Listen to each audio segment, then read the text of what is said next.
Vous êtes-vous regardé dans un miroir ce matin? Qu'avez-vous essayé d'y voir?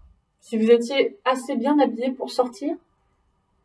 Y avez-vous bien observé la manière dont vous travaillez? Moi, c'est ce que je fais. Je travaille sur le travail des autres. Et même mieux, je fais de la recherche sur la recherche. C'est-à-dire que je documente comment les chercheurs travaillent. Vous voyez, je suis ce genre de personne un peu embêtante qui vient regarder ce que vous faites, comment vous le faites, et qui évalue avec des critères bien choisis si vous pourriez faire mieux. Le critère que j'ai retenu s'appelle l'empreinte carbone. C'est la grandeur que l'on utilise pour mesurer notre impact en tant qu'humain sur le climat. Plus précisément, on l'utilise pour mesurer la quantité de gaz à effet de serre que l'on rejette dans l'atmosphère lorsqu'on fait une activité. Ces gaz, on les émet soit directement, en général en brûlant des énergies fossiles comme le pétrole, soit indirectement, c'est-à-dire que quelqu'un a brûlé ce pétrole pour nous. L'empreinte carbone prend en compte les émissions directes et indirectes.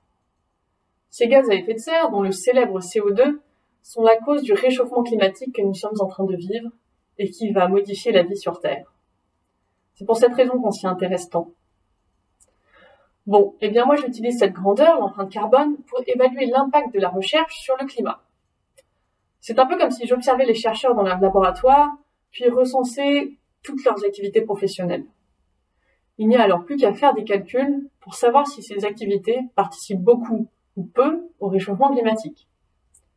Ça, c'est la partie quantification de ma thèse, celle où on compte et on compare. Mais j'aimerais aussi comprendre pourquoi les chercheurs travaillent comme ils travaillent. Qu'est-ce qui les y contraint ou les y incite?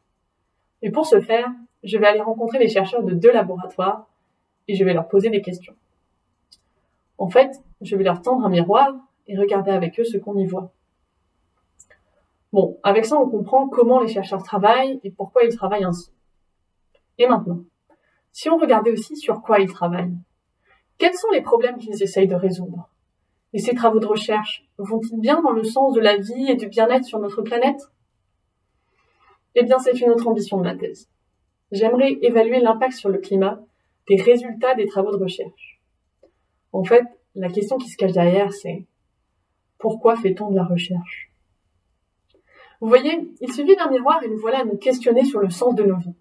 Vertigineux, n'est-ce pas?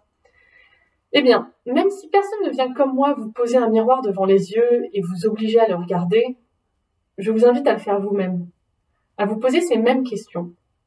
Cela s'appelle la réflexivité et ça pourrait sauver le monde.